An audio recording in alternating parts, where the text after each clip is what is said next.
চারটা বিশ্ববিদ্যালয় নির্বাচনের পর মাথা এমন গরম হয়েছে, এখন মসজিদে ইসলামপন্থী এবং দেশপ্রেমিকদের উপরে হামলা শুরু করেছে।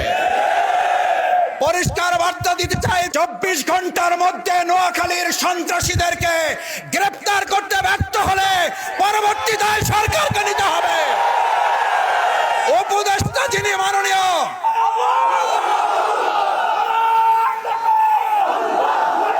যিনি স্বরাষ্ট্র উপদেষ্টা আছেন, যদি আপনারা মনে করেন দলকানা প্রশাসন হবেন, দলকানা প্রশাসন মানবে না জনগণ। দলকানা প্রশাসনের চরিত্র কি এবং তাদের পরিণতি কি?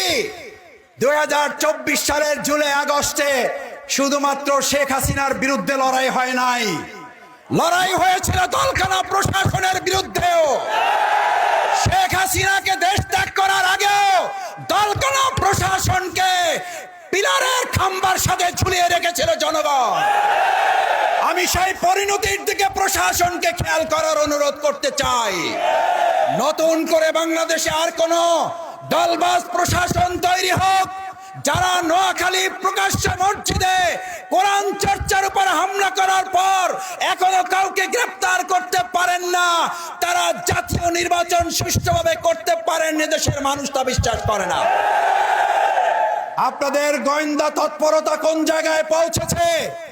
একের পর এক জাতীয় গুরুত্বপূর্ণ স্থাপনায় অগ্নিসংযোগ হচ্ছে, দুর্ঘটনা ঘটছে।